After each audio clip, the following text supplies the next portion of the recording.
Hello students आज के इस वीडियो में हम अपने इंग्लिश का एक बहुत ही ज़्यादा बेसिक कंसेप्ट पढ़ेंगे।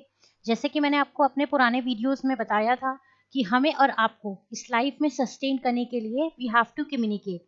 हमें आपस में आइडियाज़ व्यूज़ का शेयरिंग करनी पड़ती है, because without which we can not sustain और रिसाइड इन दिस वर्ल्ड। अब कम्युनिकेट करने के लिए चाहे हम कहीं भी कम्युनिकेट करें, हम डिफरेंट डिफरेंट लैंग्वेजेस का यूज़ करते हैं और हर लैंग्वेज का ग्रामर हमें क्लियर होना चाहिए if we want to have expertised in field of that language. हमें और आपको उस लैंग्वेज का व्याकरण अच्छी तरीके से आना चाहिए। अब चाहे हम वर्क प्लेस पे जाएं, चाहे हम अपने रेगुलर स्टडीज की बात करें, एक लैंग्वेज है जो बहुत ज़्यादा कॉमन है और हमें और आपको सबसे ज़्यादा यूज में आती है, वो लैंग्वेज होती है हमारी ग्रामर। बट ग्रामर की वो लैंग्वेज होती है हमारी इंग्लिश। बट प्रॉब्लम ये है कि वी कैनॉट हैव और we usually don't have a command over language English, because of which we face many problems during our studies and during our working in the companies, or during commencement of business, or during rendering of services to any institute or college, etc. So, what we have to do is we need to practice English, and for that we should have the concepts of English very much clearer to us into our mind. हमें और आपको English के सारे concept बहुत ज़्यादा clear होने चाहिए। तो आज की इस वीडियो में हम और आप एक इंग्लिश का सबसे इंपॉर्टेंट टॉपिक पढ़ेंगे जो इंग्लिश का बेस है, इंग्लिश की ग्रामर का बेस है। और अगर हमें और आपको उसकी फुल्ली थोरली नॉलेज नहीं है तो आई कैन एश्योर यू कि आपकी इंग्लिश कभी भी अच्छी नहीं हो सकती। इसीलिए द फर्स्ट स्टेप जो आपको अपनी इंग्लिश अच्छी करने के लिए आना चाहिए, वो या आपको पता होना चाहिए, वो टॉपिक का नाम है आपका पार्ट्स ऑफ स्पीच। मैंने आपको इसका एक शॉर्ट इंट्रोडक्शन अपने पुराने वीडियो में भी दिया था, ठीक है। इस वीडियो के माध्यम से मैं आपको सारे पार्ट्स ऑफ स्पीच को एक एक करके डिटेल में बताऊंगी। तो अगर हम पार्ट्स ऑफ स्पीच की बात करते हैं, सबसे पहले क्वेश्चन राइजेस होता है कि पार्ट्स ऑफ स्पीच क्या होते हैं, ठीक है। हमारे यहाँ बहुत सारे वर्ड्स होते हैं, बहुत सारे सेंटेंसेस होते हैं और बहुत सारे पैराग्राफ्स होते हैं, जिन सब के मीनिंग को कन्फ्रंट करने के लिए हमें और आपको एक अच्छा मीनिंग कन्वे करना आना चाहिए। और उसके लिए हमें सेंटेंस की फ्रेमिंग अच्छी करनी आनी चाहिए। और सेंटेंस की अच्छी फ्रेमिंग कब होगी? जब आप अपने पार्ट्स ऑफ स्पीच को एप्रोप्रिएट, जो भी आपके पार्ट्स ऑफ स्पीच होते हैं उनको आप अच्छी तरीके से अपने सेंटेंस के कंस्ट्रक्शन में यूज करोगे। तो पार्ट्स ऑफ स्पीच की हम बात करते हैं तो there are 8 parts of speech. How many parts of speech are there? There are 8 parts of speech. अब 8 पार्ट्स ऑफ स्पीच की अगर हम बात करते हैं कि अगर हम कह रहे हैं कि 8 पार्ट्स ऑफ स्पीच है, तो एक ऐसी एनिमल होता है, वाटर एनिमल होता है एक तरीके से, जिसे हम कह सकते हैं it has 8 legs. Can you please identify that?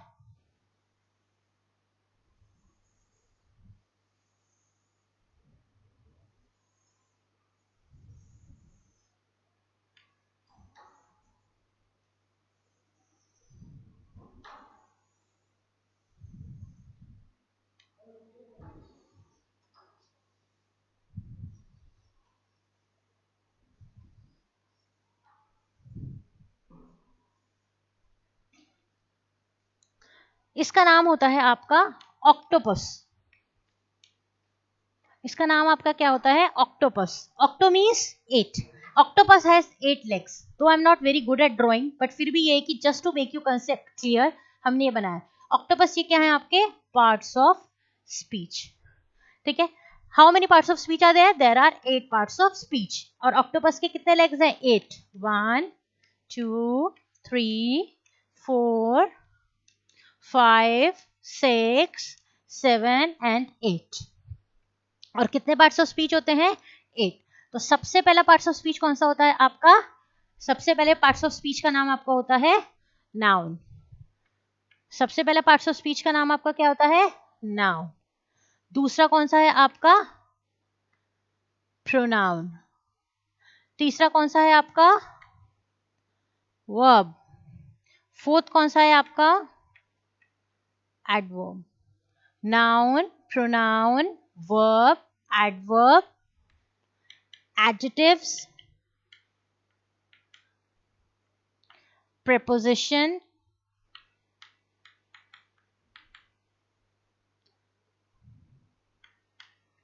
conjunction, and last interjection. ठीक है, ये आपके 8 पार्ट्स ऑफ स्पीच होते हैं, यानी कि 8 पार्ट्स ऑफ स्पीच होते हैं, जैसे कि नाउन जिसे हम संज्ञा कहते हैं, प्रोनाउन जिसे हम स्वरनाम कहते हैं, वर्ब जिसे हम क्रिया कहते हैं, एडवर्ब, एडजेक्टिव्स, प्रेपोजिशन जिसे हम पूर्व सर्ग कहते हैं, कंजंक्शन जिसे हम सार्वनासिक लिंग कहते हैं, इंटरजेक्शन जिसे हम विस्मयादि बोधक कहते हैं। ये आपके 8 पार्ट्स ऑफ स्पीच होते हैं। अब आप ये कह लीजिए कि ये ऑक्टोपस यानी कि ये 8 पार्ट्स ऑफ स्पीच इंग्लिश का बेस है, इंग्लिश का नींव है। अगर आपको ये अच्छी तरीके से समझ में आ जाएंगे तो मार्क माय वर्ड्स, आपकी इंग्लिश में सेंटेंस फ्रेमिंग में ईदर फॉर कम्युनिकेशन और ईदर फॉर राइटिंग, यानी कि आप ओरली अपनी इंग्लिश का यूज करें या रिटन यूज करें, दोनों केसेस में आपको कोई भी प्रॉब्लम नहीं होगी। अब हम डिटेल में एक एक करके पढ़ते हैं कि ये सारे पार्ट्स ऑफ स्पीच क्या होते हैं।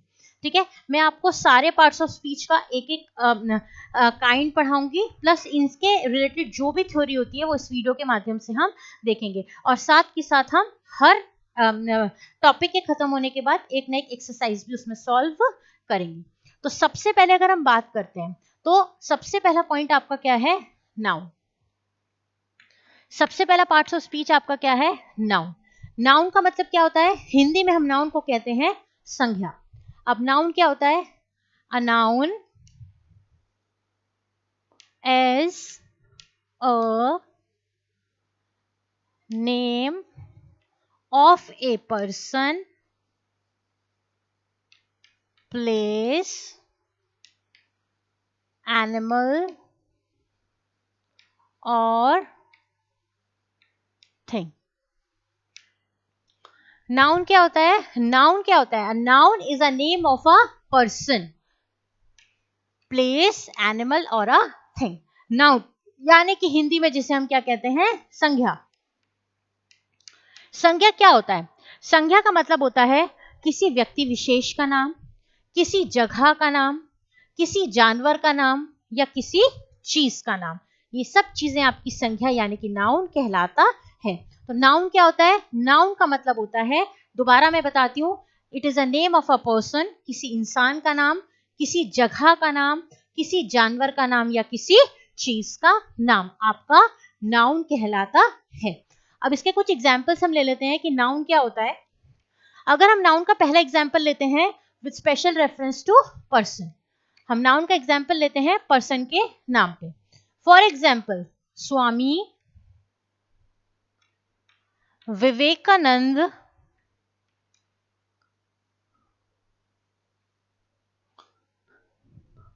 was a great saint.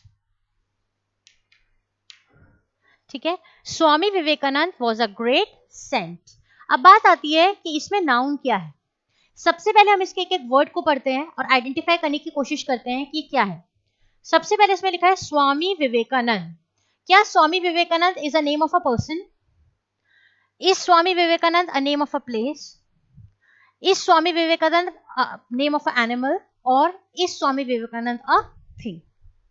Swami Vivekananda was a great saint, तो यहां पर किसी का नाम आ रहा है, नहीं आ रहा है। स्वामी विवेकानंद क्या है, Swami Vivekananda is a name of a person, तो यहां पर नाउन क्या होगा, स्वामी विवेकानंद। स्वामी विवेकानंद एक बहुत बड़े महात्मा थे, तो नाम क्या है, किसी जगह का नाम इस वाक्य में नहीं है, किसी जानवर का नाम इस किसी वाक्य में नहीं है, या किसी चीज का नाम भी इस वाक्य में नहीं है, लेकिन एक व्यक्ति विशेष जिसका नाम स्वामी विवेकानंद है वो यहाँ पर इनमें उनका नाम दिया हुआ है। तो स्वामी विवेकानंद आपका क्या होगा, नाउन। नेक्स्ट एग्जांपल हम और आप ले लेते हैं, sun shines in the morning. Sun कब शाइन करता है, the sun shines in the morning. अब फिर हम इसमें देखेंगे, कोई आपसे कहे कि आइडेंटिफाई द नाउन, तो सबसे पहले हम इसमें देखेंगे क्या किसी पर्सन का नाम इस वाक्य में है। सन किसी का नाम है, सन किसी का नाम है, शाइन किसी का नाम है, इन द मॉर्निंग, ये किसी का नाम है? नहीं, किसी का नाम नहीं। प्लेस, अब हम प्लेस देखते हैं। Sun shines in the morning, क्या किसी जगह का नाम इसमें है? नहीं। Next, sun shines in the morning, क्या किसी एनिमल यानी कि जानवर का नाम इसमें है? नहीं। Sun shines in the morning, क्या किसी चीज का नाम इसमें है? हाँ है। क्या? सन। सन एक चीज ही तो है, सूर्य एक चीज ही तो है, सूर्य किसी का नाम तो नहीं है यहाँ पर। अब आप कहेंगे सूर्य, सूर्य प्रकाश किसी का नाम हो सकता है, लेकिन आप देखिए यहाँ पर क्या लिखा हुआ है। सन चमकता है, सूरज चमकता है सुबह के समय में, तो चंद्र प्रकाश नाम का जो व्यक्ति है या सूर्य प्रकाश नाम का जो व्यक्ति है वो चमकेगा नहीं सुबह सुबह। तो यहाँ पर हमने सन को किसी व्यक्ति के नाम के नाम इस्तेमाल कर कर एक चीज के संदर्भ में यूज या इस्तेमाल किया है। तो सन क्या हो गया इसमें आपका? नाउन। एक और एग्जाम्पल ले लेते हैं हम और आप। Delhi is the capital of India. Delhi is the capital of India. अब यहां पर किसी का नाम यहां पे दिया है, किसी व्यक्ति का नाम है यहां पर, किसी व्यक्ति विशेष का नाम यहां पर दिया हुआ है? नहीं दिया हुआ है। किसी जगह का नाम यहां पर दिया हुआ है? हाँ दिया हुआ है। कौन सा? दिल्ली। किसी जगह का नाम यहाँ पे दिया हुआ है? बिल्कुल दिया हुआ है। यहाँ पर कौन सा है? दिल्ली। ठीक है, अब यहाँ पे इंडिया भी दिया हुआ है। ठीक है, नेक्स्ट है एनिमल, क्या यहाँ पर कोई एनिमल का नाम है? नहीं। किसी चीज का नाम है? ना तो दिल्ली कोई चीज है, ना इज, ना कैपिटल ऑफ इंडिया चीज है, तो यहाँ पर दिल्ली और इंडिया आपका क्या हो जाएगा? नाउन। नेक्स्ट एक और एग्जाम्पल हम और आप ले लेते हैं। I have a dog at my house. मेरे पास एक कुत्ता है मेरे घर पर। ठीक है, मेरे पास एक कुत्ता है मेरे घर पर। अब देखिए, क्या इसमें किसी व्यक्ति का नाम है? आई व्यक्ति का नाम तो नहीं है। Have a dog at my house, कोई नाउन इसमें पर्सन का नहीं है। अगर मैं प्लेस की बात करूं तो सबसे पहले हाउस एक प्लेस हो गया, नहीं, हाउस प्लेस आपका नहीं जाएगा। नेक्स्ट है एनिमल, अगर मैं डॉग की बात करूं तो डॉग आपका क्या हो गया? एनिमल, तो डॉग आपका क्या हो जाएगा? नाउन। और थिंग, हाउस क्या है आपका? थिंग, हाउस आपकी जगह नहीं है, हाउस आपका क्या है? थिंग, तो हाउस भी आपका क्या हो जाएगा? नाउन। आई होप आपको समझ में आया होगा। ये कौन सा है? Name of a person.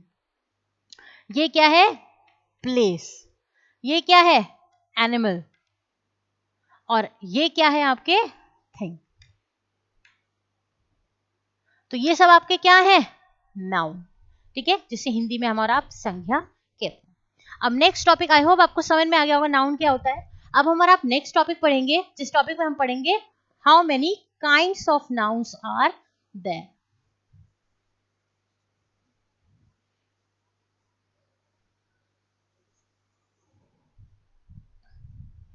सी, ये जितने भी 8 पार्ट्स ऑफ स्पीच हैं सबके काइंड्स होते हैं। ठीक है, एक इंटरजेक्शन ऐसा पॉइंट है या एक ऐसा पार्ट्स ऑफ स्पीच है जिसका कोई काइंड नहीं होता। ठीक है, रेस्ट, प्रेपोजिशन और इंटरजेक्शन दो चीज होती है। प्रेपोजिशन में काइंड नहीं होती, प्रेपोजिशन में रूल्स होता है, और इंटरजेक्शन होता है जिसका कोई रूल नहीं है, जिसका कोई काइंड नहीं है। लेकिन उसके अलावा जो 6 पार्ट्स ऑफ स्पीच है उसमें सबके काइंड होते हैं। काइंड को हिंदी में हम और आप प्रकार कहते हैं। तो यहाँ पर अब हम क्या पढ़ेंगे? How many kinds of nouns are there. तो हम पढ़ेंगे नाउन्स क्या होते हैं। देयर आर, नाउन के कितने प्रकार होते हैं? नाउन के कितने प्रकार होते हैं? There are 5 types of nouns. कितने प्रकार होते हैं? 5।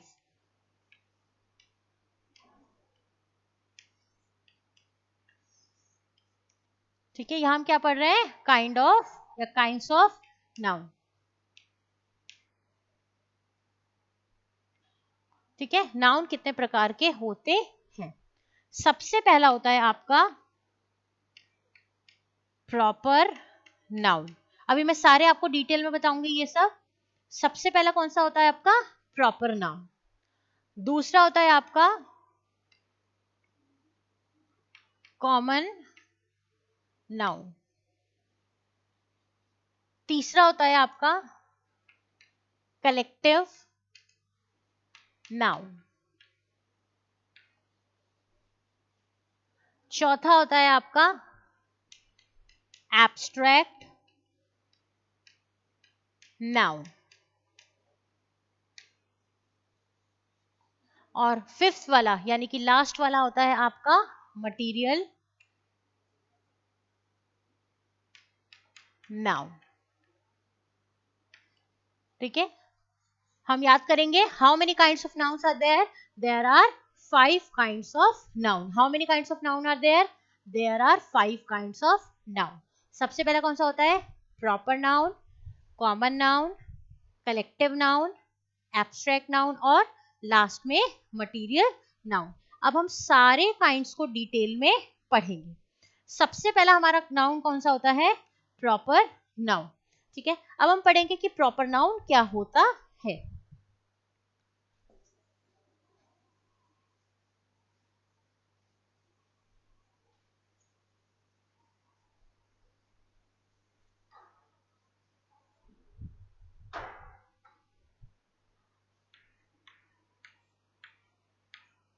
देखिए, हम दो नाउन्स को साथ में लेके पढ़ते हैं। मैं आपको प्रॉपर नाउन और कॉमन नाउन एक साथ पढ़ा देती हूँ। प्रॉपर नाउन और कॉमन नाउन एक साथ पढ़ाने का मतलब क्या होता है, अभी मैं कुछ एग्जांपल्स दूंगी तो उससे आपको क्लियर अप हो जाएगा कि मेरा एक साथ से मतलब क्या है। हम पढ़ रहे हैं काइंड्स ऑफ नाउन्स। हमारा पहला काइंड ऑफ नाउन कौन सा था, प्रॉपर नाउन और common noun, collective noun, abstract noun और मटीरियल नाउन। सबसे पहले हमारा पढ़ते हैं कि प्रॉपर नाउन क्या होता है और फिर हम पढ़ेंगे कि कॉमन नाउन क्या होता है। ठीक है, बाकी के नाउन्स भी हम काइंड ऑफ नाउन पढ़ेंगे, लेकिन ये दोनों पहले हम स्टार्टिंग में लेके चलते हैं। प्रॉपर नाउन क्या होता है, प्रॉपर नाउन का मतलब होता है it is a name. Proper noun is a name, क्या है, it is a name given to a particular, given to a particular. Particular का मतलब क्या होता है, which is unique, which is only one, जो कि एक ही है, which is given to a particular person, place, animal और अ थिंग। यानी कि जो सिर्फ और सिर्फ एक को ही दिया जाता है, उसको हम क्या कहते हैं, प्रॉपर नाउन। अभी मैं इसके एग्जांपल्स भी आपको दूंगी। दूसरी तरफ आता है आपका कॉमन नाउन क्या होता है, इट इज अ नेम। ठीक है, it is a name given to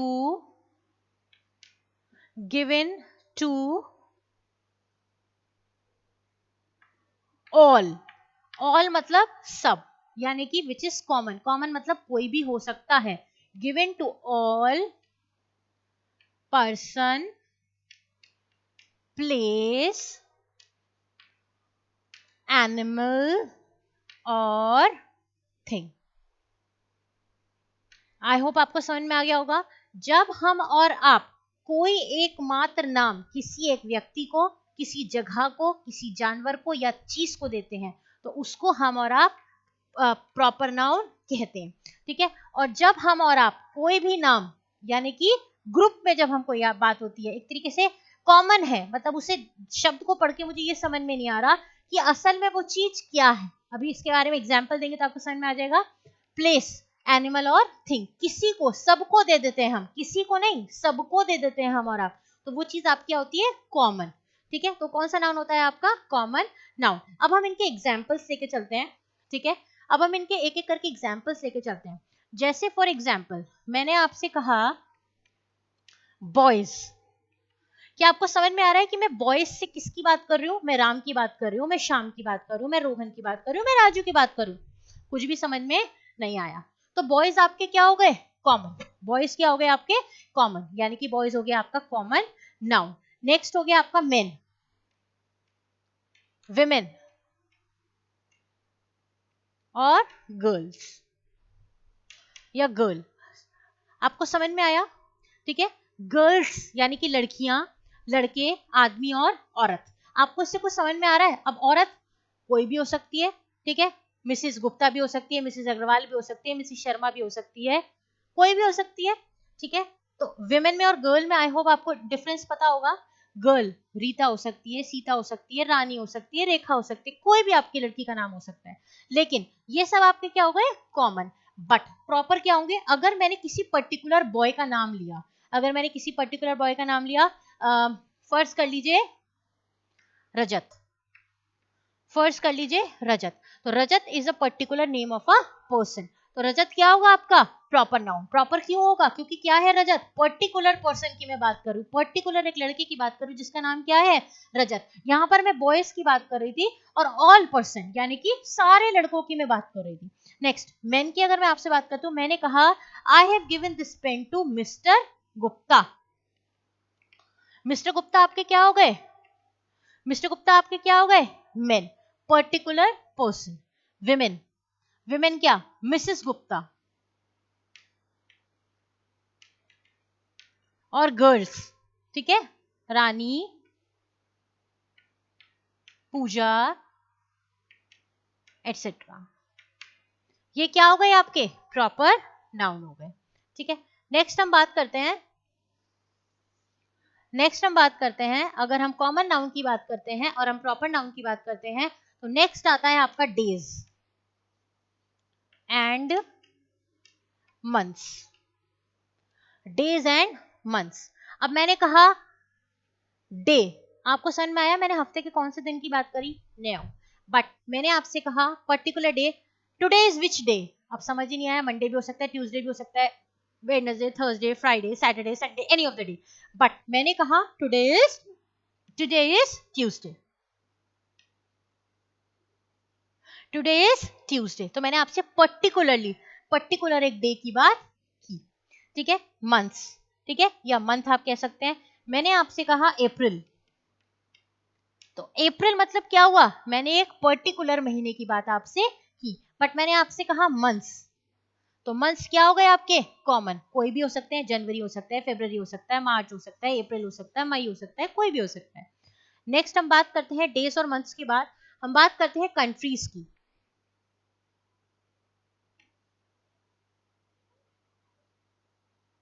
किसी कंट्री का या कंट्रीज का नाम, किसी विलेज का नाम, ठीक है, या सिटीज के नाम, ये सब चीजें आपकी किस में चली जाती हैं, कॉमन नाउन में, ठीक है। मैंने कहा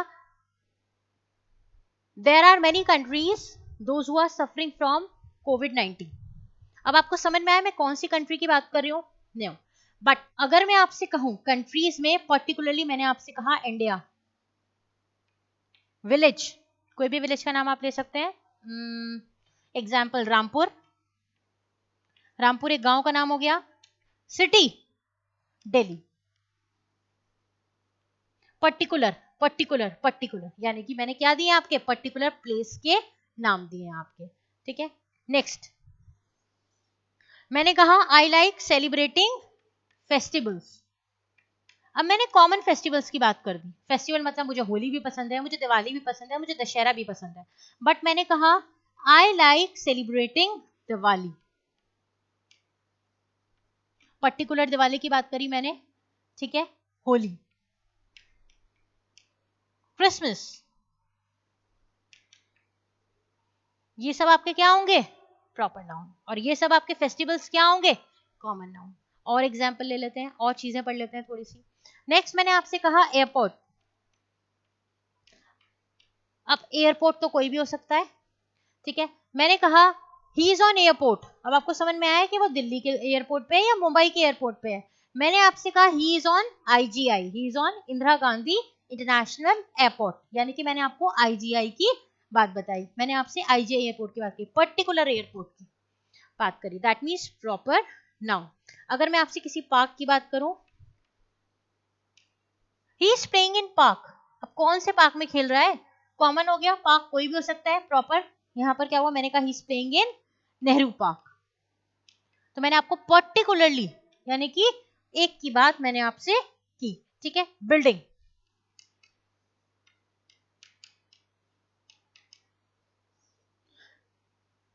ही लिव्स इन बिल्डिंग, वो बिल्डिंग में रहता है, अब कौन सी बिल्डिंग में रहता है, मैंने आपसे कहा he lives in green park building, यानी कि ग्रीन पार्क नाम की कोई बिल्डिंग है जिसमें कि वो व्यक्ति रहता है। तो ये क्या हो गए आपके प्रॉपर नाउन, ये क्या हुआ है आपके कॉमन नाउन।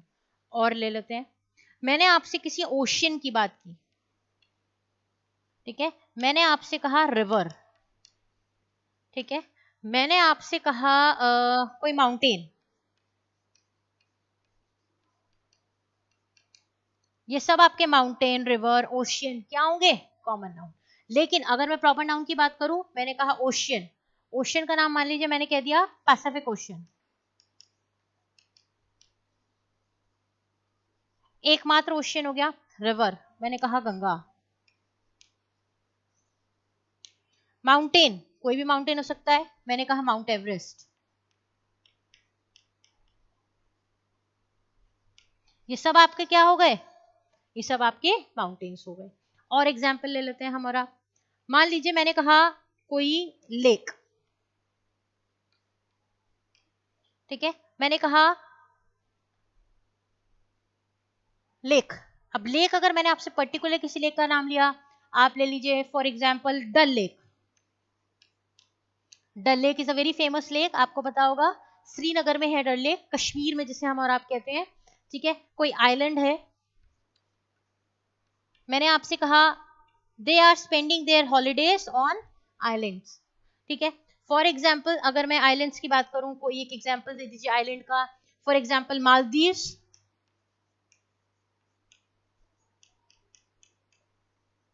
ठीक है। तो ये सब आपके क्या है प्रॉपर नाउन, और ये सब आपके क्या है कॉमन नाउन। आई होप आपको समझ में आ गया होगा कि प्रॉपर नाउन और कॉमन नाउन क्या होते हैं। मैं फिर दोबारा से रिपीट करती हूँ, कॉमन नाउन आपके वो नाउन होते हैं which are common in nature, कोई भी हो सकता है, लेकिन प्रॉपर नाउन का मतलब होता है which are particular.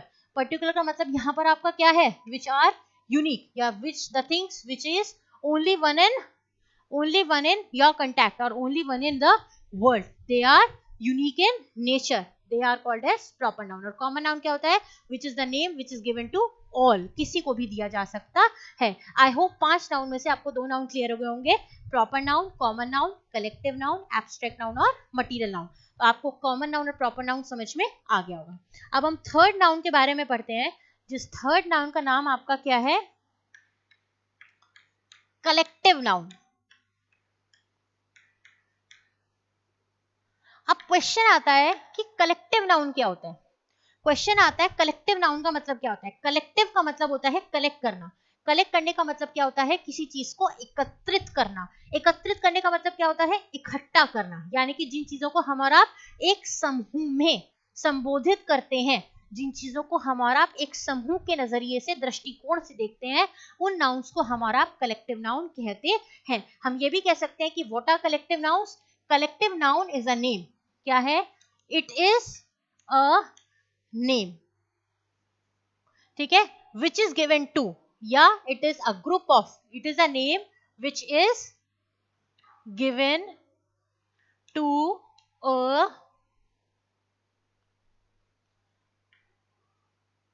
Group of collection of, ठीक है, किसी ग्रुप को देते हैं। अब वो ग्रुप किसका हो सकता है, किसी पर्सन के नाम का हो सकता है, ठीक है, पर्सन का, लोगों का ग्रुप हो सकता है, ठीक है, प्लेस का ग्रुप हो सकता है, एनिमल का ग्रुप हो सकता है, या फिर लास्ट थिंग का ग्रुप हो सकता है, ठीक है ना, ठीक है। Group of collection of person place animal और a thing when they are taken, when they are taken together, जिन्हें हम और आप एक साथ लेते हैं, ठीक है, ठीक है, टुगेदर, या फिर स्पोकन, और स्पोकन एज वन, यानी कि जब बहुत सारे लोगों के समूह को, बहुत सारे जगह के समूह को, बहुत सारी चीजों के समूह को, बहुत सारे जानवरों के समूह को हम एक मानते हैं, तो वो कौन सा नाउन आपका जाता है, कलेक्टिव नाउन। अब इसके भी कुछ हम और आप एग्जाम्पल्स ले लेते हैं, हम और आप कलेक्टिव नाउन के भी कुछ एग्जाम्पल्स ले लेते हैं। जैसे फॉर एग्जाम्पल हमने कहा, ठीक है, मैंने आपसे कहा a number of keys, ठीक है, बहुत सारी चाबियां मेरे पास हैं, तो मैं क्या कहूंगी? I have a number of keys. नहीं, मैं क्या कहूंगी? I have a bunch of keys. I have a bunch of keys. की के गुच्छे को क्या कहते हैं? बंच। जब बहुत सारे, कलेक्टिव मतलब ग्रुप में, जो ग्रुप में बहुत सारी चाबियां होती हैं तो हम उसे क्या कहेंगे? Bunch of keys. यानी कि चाबी का गुच्छा उठा के मत लाओ, चाबी के गुच्छे उठा के मत लाओ। You should bring a bunch of keys. Bunch of keys का मतलब क्या होता है? जितने भी आपके पास चाबियां हैं सबको लेकर हमारे पास आओ। नेक्स्ट आपका हुआ, फॉर एग्जाम्पल हमने एक और ले लिया, a number of sellers on a ship. जब बहुत सारे सेलर, तो समझते ही हैं आप लोग, ठीक है, जो शिप में लोग जाते हैं, जब बहुत सारे सेलर्स एक शिप में जाते हैं या शिप में होते हैं तो हम सेलर्स, ग्रुप ऑफ सेलर्स को क्या कहते हैं? ग्रुप ऑफ कीज को हम कहते हैं बंच ऑफ कीज। और ग्रुप ऑफ सेलर्स को हम क्या कहते हैं? A crew of sellers. A crew of sellers. तो ये क्या हो गया? क्रू क्या है आपका? बंच क्या है आपका? कलेक्टिव। बहुत सारी चाबियां, बहुत सारे नाविक, ये सेलर्स आपके क्या कहलाते हैं? Collective nouns. एक और ले लेते हैं हम और आप। मैंने कहा a number of kettle, a number of, I hope सबको पता है केटल का मतलब क्या होता है? भेड़, ठीक है। A number of kettle, a number of kettle के लिए हम क्या कहेंगे? केटल कह लीजिए, शीप कह लीजिए यहां पर। A herd of kettle, a herd of kettle. तो समूह हुआ नहीं हुआ? ग्रुप हुआ नहीं हुआ? कलेक्टिव हुआ या नहीं हुआ? तो ये आपका क्या कहलाएगा? Collective noun. नेक्स्ट हम बात करते हैं, एक और एग्जांपल लेते हैं हम आपका, a number of fruits, a number of fruits growing together, a number of fruits growing together. जब बहुत सारे फ्रूट्स एक साथ उगते हैं, यानी कि जब बहुत सारे फल एक साथ उगते हैं, और हमें आपको कलेक्टिव नाउन फ्रूट्स का देना होगा, तो ग्रुप ऑफ फ्रूट्स को हम और आप क्या कहते हैं? An orchard, an orchard of fruits, an orchard of fruits. Orchard का मतलब क्या होता है? फलों का समूह, ठीक है, जो एक साथ एक जगह पर उगता है। नेक्स्ट एक और एग्जांपल ले लेते हैं, a number of players. I hope आपको बहुत सारे स्पोर्ट्स पसंद होंगे, तो आप ये नहीं कहेंगे कि ए प्लेयर, इंडिया का A player, B player, C player, a player, ठीक है। तो आप क्या कहेंगे? अ प्लेयर ऑफ, या अ नंबर ऑफ, यहां पर हम अ नंबर ऑफ प्लेयर्स,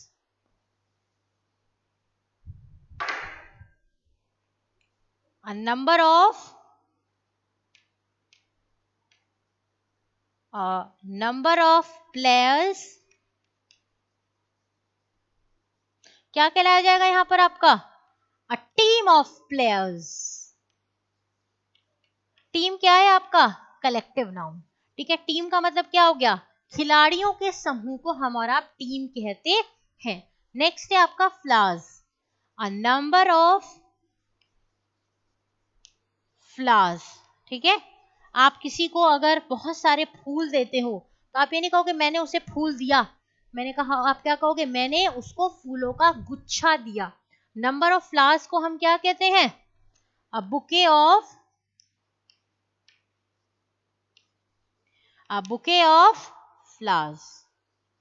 हम क्या कहेंगे? A bouquet of flowers. ये आपका क्या हुआ? Collective noun. आई होप आपको कलेक्टिव नाउन समझ में आ गया होगा। किसी चीज का समूह आपका कलेक्टिव नाउन कहलाता है। तो हमने कितने नाउन पढ़ लिए? हमने 3 नाउन पढ़ लिए। कौन कौन से नाउन हमने पढ़े हैं? प्रॉपर नाउन, कॉमन नाउन और कलेक्टिव नाउन। अब हम अपने बाकी के 2 नाउन्स पढ़ेंगे जिनका नाम क्या है? एब्स्ट्रैक्ट नाउन और मटीरियल नाउन।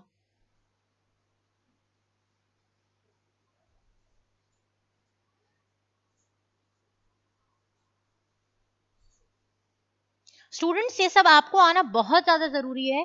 ये सब बेसिक्स हैं, ठीक है, सॉफ्ट स्किल्स के बेसिक्स हैं। अगर आप अपनी कम्युनिकेशन स्किल अच्छी करना चाहते हैं सॉफ्ट स्किल्स बेहतर करना चाहते हैं, कम्युनिकेशन बढ़िया करना चाहते हैं, तो कम से कम आपको इन सभी चीजों के बारे में जानकारी होनी चाहिए। नेक्स्ट है आपका फोर्थ नाउन, आपका कौन सा होता है? फोर्थ नाउन का नाम होता है आपका एब्स्ट्रैक्ट नाउन।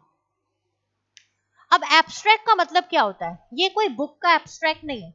एब्स्ट्रैक्ट के लिए हम ये कह सकते हैं कि we have many things around us to whom और या which we can see, we can touch, we can hear and we can feel, ठीक है। बट हम ये कह सकते हैं बहुत सारी चीजें ऐसी भी होती हैं हमारे इर्द गिर्द जिन चीजों को we cannot see, we cannot touch, we cannot hear, but we can only feel। मैं दोबारा से बताती हूँ, we have many things around us in the environment, there are many things to which we can see, which we can see, we can hear, we can smell, we can feel, but there are many things which yet we cannot see, which we cannot hear, which we cannot smell, or which we cannot do, or which we cannot feel, but there are some things, ठीक है, there are some things which we cannot see but we can feel, there are many things, ठीक है, we can see, we can touch, we can hear, क्या? most of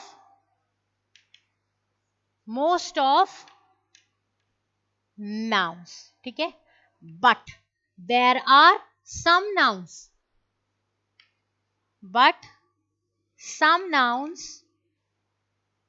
can only be felt, यानी कि there are some nouns to whom which can only have the feelings, ठीक है ना, which have only the qualities, which have only the ideas, which have only the state, we cannot see them, we cannot hear them, we cannot smell them, but we can only feel them, ठीक है। हम वो चीजें कौन कौन सी होती हैं? Qualities होती हैं, आइडियाज होते हैं, या आपके स्टेट होते हैं, और ये सब चीजें जिन चीजों को हमारा फील कर सकते हैं वो चीज आपकी एब्स्ट्रैक्ट नाउन कहलाती है, ठीक है। अब एब्स्ट्रैक्ट नाउन्स को अगर हम थोड़ा सा बाइफरकेशन की तरह और पढ़ लें तो सबसे पहले मैंने आपसे कहा फीलिंग्स होती हैं, ठीक है। फीलिंग्स के बाद मैंने आपसे कहा क्वालिटीज होती हैं। सेंटेंसेस में अगर फीलिंग्स आ रही हैं, किसी वाक्य में फीलिंग के बारे में दे रखा है, क्वालिटी के बारे में दे रखा है, आइडिया के बारे में दे रखा है, या आपकी स्टेट के बारे में दे रखा है, ठीक है, तो ये सब चीजें आपकी किस में जाती हैं? ये सब चीजें आपकी एब्स्ट्रैक्ट नाउन में जाती हैं। मैं एग्जांपल देती हूँ, जैसे आपने कहा लव, आई लव हिम, और मैंने आपसे कहा कि इसमें एब्स्ट्रैक्ट नाउन बताइए, तो लव क्या है? आपकी फीलिंग, आपके भाव क्या है? आप लव को ना तो छू सकते हैं ना आप लव को देख सकते हैं। अभी लव यहाँ पे कोई लड़का नहीं है, लव का मतलब यहाँ पर क्या है? एक प्यार, तो लव आपकी फीलिंग है, तो फीलिंग है तो क्या होगा आपका एब्स्ट्रैक्ट नाउन, यानी कि आपकी क्वालिटी के बारे में बता रहा है, कोई आपकी किसी चीज की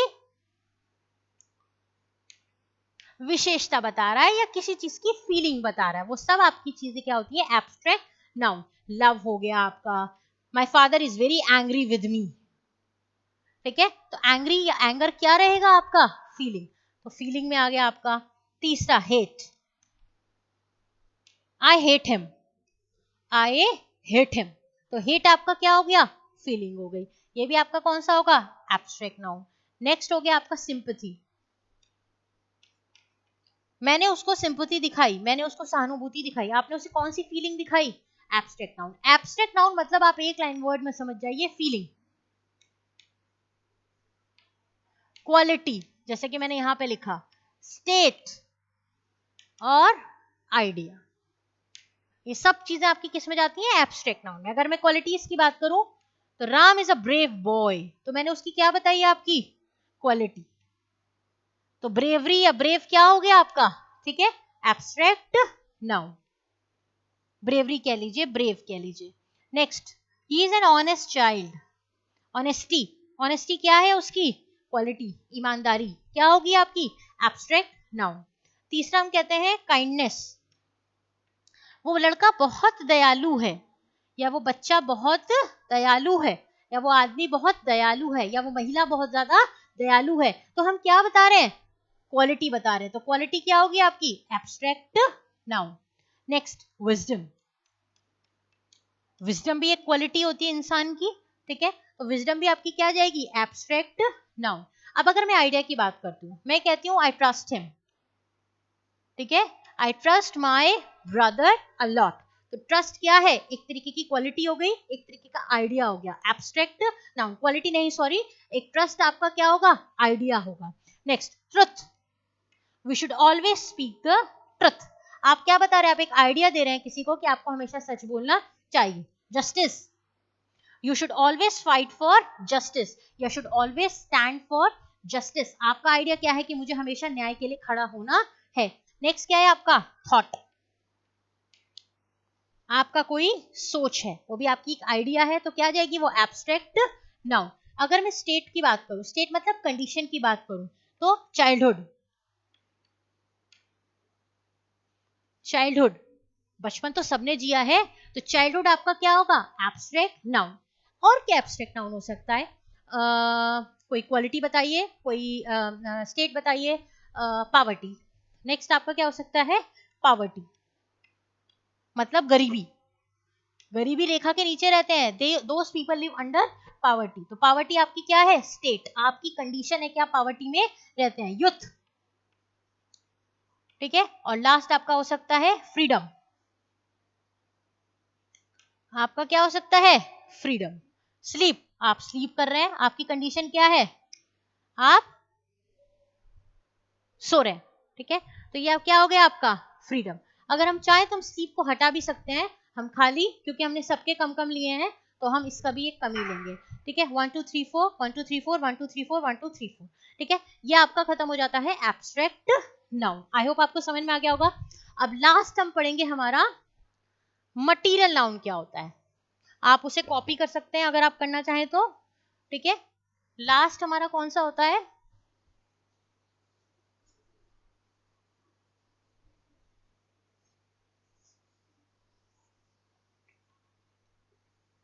मटीरियल नाउन। अब क्वेश्चन आता है कि मटीरियल का मतलब क्या होता है। लास्ट नाउन हमारा कौन सा होता है मटीरियल नाउन। क्वेश्चन आया मटीरियल का मतलब क्या होता है, या मटीरियल नाउन क्या होता है भाई, ये मटीरियल का मतलब होता है धातु, ठीक है, मटीरियल का मतलब होता है धातु, ठीक है। धातु क्या होती है, धातु का मतलब होता है जिस भी चीज की कोई चीज बनी होती है। जैसे धातु की अगर मैं बात करूं तो धातु हो गई हमारी bronze, gold, silver, diamond, would, cement, ये सब चीजें क्या है धातु हो गई आपके एक तरीके से, ठीक है। ये कौन सा होगा मटेरियल नाउन। जैसे मैंने कहा एग्जाम्पल के तौर पे Rahul is wearing a gold ring, Rahul is wearing a gold ring. अब आप कहेंगे राहुल तो प्रॉपर नाउन हो गया क्योंकि it is a name of child, या नेम ऑफ अ पर्सन, या नेम ऑफ अ बॉय, ठीक है। He is wearing a gold ring, तो धातु इसमें क्या है गोल्ड, ठीक है, तो ये कौन सा नाउन हो गया आपका मटीरियल नाउन। नेक्स्ट आपने कहा एक और एग्जांपल ले लेते हैं, the necklace is made up of diamond, तो डायमंड आपका धातु हो गया, तो डायमंड क्या हो गया आपका material noun. Next, he is purchasing a woollen shirt. वो एक कमीज खरीद रहा है। कौन सी कमीज खरीद रहा है? वुलन। वुलन क्या है आपका? मटीरियल, धातु। तो वुलन क्या हो जाएगा आपका? Material, noun. नेक्स्ट,